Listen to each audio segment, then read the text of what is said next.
Igbo bụ Igbo ekele m unu. Ka onye Chibuike ya zere, ọ ka bụkwa NDS Opinion TV, onye na-ewetara uche nke ya kwa mgbe. Abịakwa m ọzọ iwetakwa uche nke m.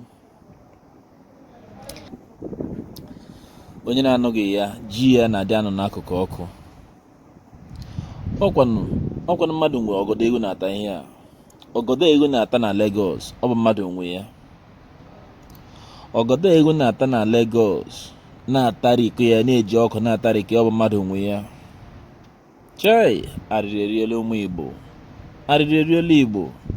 Igbo emere gịnị n'ala Naịjirịa? O nwere onye emejọrọ eji were bukata na ndị anyị na ha na-abụghị ofu? Igbo bụzi akpụkpọ ụtara a na-agbapụ agbapụ. Obodo a sị na anyị bụ ofu, obodo anyị sị na anyị bụ ofu, obodo anyị sị na anyị bụ one Nigeria. Ka ị tụrụ vootu tụnyere onye iche na ọ bụ onye obi gị nabatara ka ị tụnyere. Elezi akụ na ihe enwe Igbo onwe wee na-alazi ya n'iyi n'ihi na ọ bụghị onye nke ha ka a tụnyere. A sị na Naịjirịa bụ ofu. Ụmụ Igbo nọ na Lagos na-azụ ahịa. Ụmụ Yoruba nọkwa n'ala Igbo na-azụ ahịa.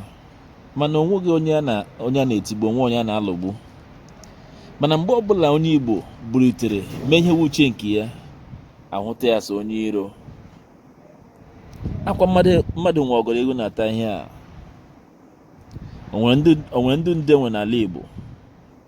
Enwe ihe dịka okenye nwe n'ala Igbo na-abụghị nkịta ji achọ ọhịa, nkịta eji achọ ọhịa, nkịta eji achọ onwe ha.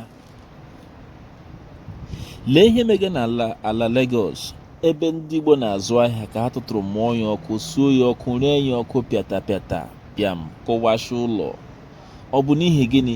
N'ihi na ha tụnyere ha Ahmed Bola Tinubu votu. O kwesịrị ekwesị, o ziri ezi n'iwu. Ana m na-eleresi anya kemgbe abalị 3 na abalị 4 yawa ihe mere ka ụmụ nwere ebe ọha na eze na ndị oshi na ndị ama Igbo ga-ebulite wee kwuo okwu, wee kọtọ yawa ihe, wee buo ọgụ ya maọbụ gagharị iwe gbasara ya. N'ihi na ọ bụrụ na obodo ihe na-eme, ndị okenye kwesịrị ibuliteziri si mba na ihe karịa akara ka a tụọ ya aka na ọ bụ mmadụ nwe ọgọdọ ego na-ata. Mana ha agaghị eme nke a n'ihi gịnị? The fear of political appointment. Ọ bụ na ha kọtọọ, mebiri onwe ihe ga-erute ha aka. N'ihi na mebi ebe a na-azụ ahịa ndị ọkụ gbara ihe ndị o rute ha mpaghara nke ha, na ha na-ahụta na ọ bụ disobedient ba ige vote were obedient party, na ha na-ahụta na ọ gbasara ha ebe ha hapụrụ onye ha hapụrụ Ahmed ha ga-atịra vote, ebe ha hapụrụ Bola Tinubu ha ga-atịra vote ga-atịnye were obedient. Ngwa na obibi azọ n'aha, ọ bụ ya bụ ihe mere ihe niile si n'ala Igbo mgbe ọbụla dịdị gọvanọ n'ala Igbo jiri kwụọ ọnụ rụọ ọnụ pịam. Anụbeghị m ebe Soludo kọtọrọ yawa ihe, anụbeghị ebe Hope Uzodimma kọtọrọ yawa ihe, anụbeghị ebe gọvanọ Ugwuanya kọtọrọ yawa ihe, anụbeghị m ebe Dave Umahi kọtọrọ yawa ihe, anụbeghị ebe Ogezi Ikpeazụ kọtọrọ yawa ihe, anụbeghị m ebe kpochie aha Okowa, gọvanọ Okowa kọtọrọ yawa ihe. Kpọchie ha ka ha rabụ ihe niile gọvanọ niile na mpaghara ndịda anyanwụ. Onwe bụ onye nụrụ olu ya pụtara kwuo okwu baa mba. Jọsi ọgịnị ka Igbo mere?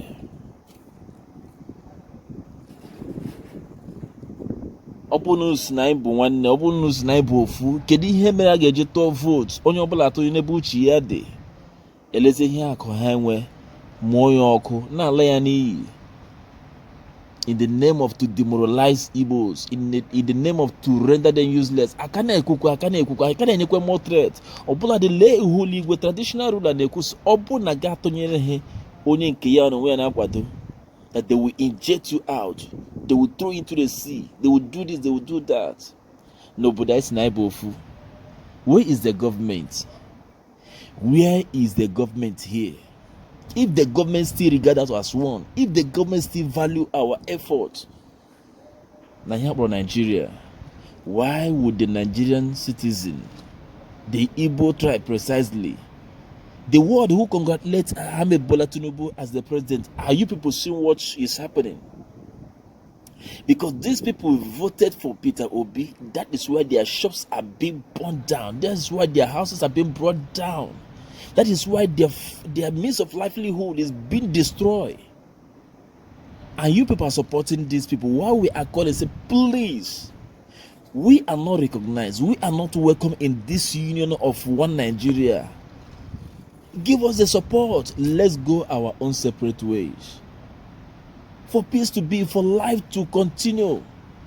If you people believe in life sacrosanct, in the sacrosancy of life, you people should give us the support. United Nations, all the world powers. If the rule of law is valued, if human life is put first, this thing should be looked into.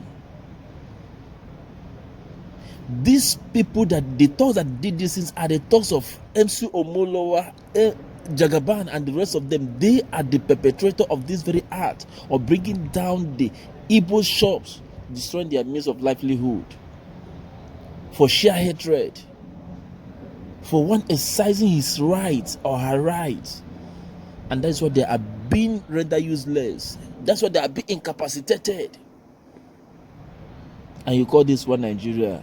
Tell me where this happens in the world. People that voted for Trump, people that voted for Joe Biden, did they destroy their livelihood in the United States of America?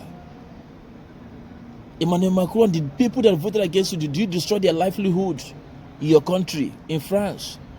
Name it any countries of the world where election was held and at the end of the day, the winner or people who voted against the will of the winner, whosoever, goes ahead to destroy other people's livelihood.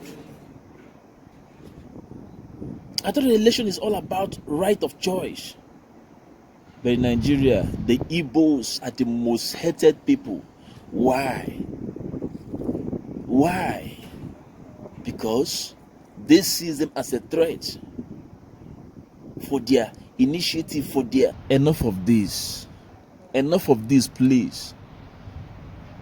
Ndị Igbo na-ahụ ya, anyị enweghị ndị ndu, anyị enweghị ndị ndu n'ala Igbo. The only hope we have in Nigeria is Biafra.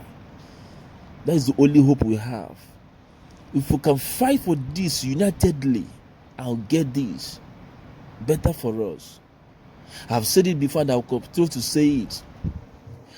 To get Biafra is very, very simple if we must unite. To be a president of Nigeria is very, very simple if we must unite. Obi have just opened our eye that for an Igbo person to be the president of Nigeria is very simple. Let's get a support unitedly. Obi did not lose this election, but our people lost the election. Our people are the reason why the whole thing was being turned upside down. Umunai boha the Judas, and the Judas na Igbo carried the Peter in Lagania. It will never be well with anyone who is part of this very rigging of this election that denied us the first ever mandate of United Nigeria. It will never be well with them. Even though the person is worthy, they will never die better in their life. After them, their family will suffer whatever they have put us into. Without the real. Not to burn the market. What have these men do to them? What have these men done? They are not politicians. They are not getting from politicians.